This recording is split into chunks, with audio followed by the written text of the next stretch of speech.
Dobrý deň, vítam vás v programe Cinema 4D. Dneska vám poviem niečo o animáciách.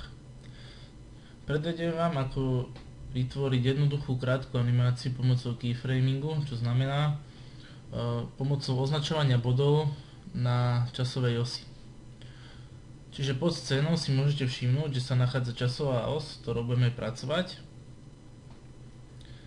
a na ktorú budeme ukladať naše body. Pod ňou sa nachádza panel, kde si môžeme nadstaviť dĺžku našej časovej osy. Ja si dám 90, nepotrebujeme 150, lebo to bude krátka animácia.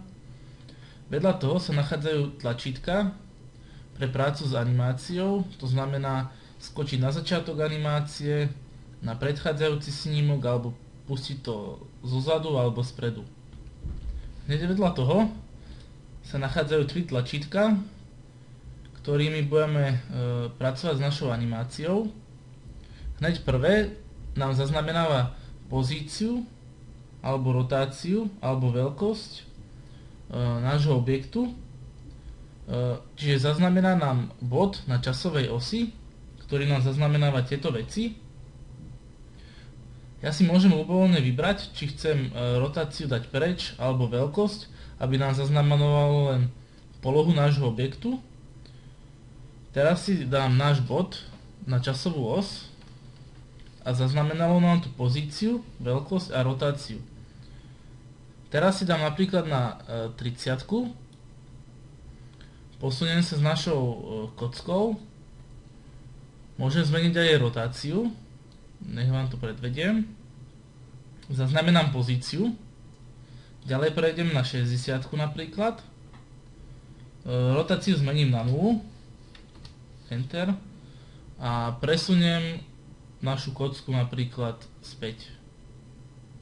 Opäť zaznamenám našu pozíciu.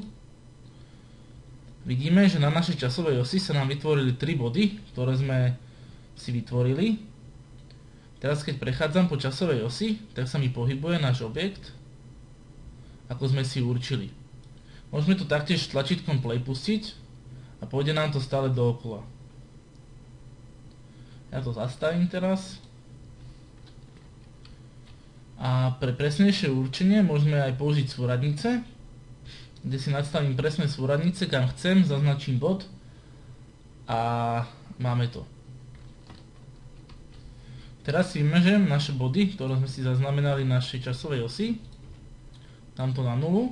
A ďalším tlačítkom pre prácu s touto animáciou je hneď vedľa neho automatické zaznamenávanie snímkov, čiže nemusíme zaznamenávať po jednom a klikať na tú ikonku, ale keď na ňu klikneme, na to zaznamenávanie automaticky, vidíme, že hneď scéna, okolo scény sa nám zafarbilo na červeno. To nám indikuje, že máme zapaté automatické pridávanie snímkov. Čiže každý pohyb teraz, čo spravím s našim objektom a s našou časovou osou, sa nám zaznamená. Posuniem to napríklad doprava, dám si ďalšiu časovú os hore, ďalej,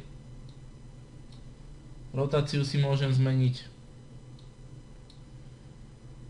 ďalej, zväčším si to. Teraz keď kliknem na play, vidím, že nám to spravilo to, čo sme si zaznamenali a nemuseli sme klikať na nič, okrem našej časovej osy a na našej scéne. A posledným tretím tlačítkom z týchto troch je nastavenie vybraného objektu. Čiže keď máme viacero objektov, tak si s týmto tlačítkom budeme prepínať, s ktorým pracujeme. To bolo všetko ku keyframingu. Stačí nám na to naše štandardné rozhranie. To bolo odo mňa všetko, dovidenia pri ďalšom videu.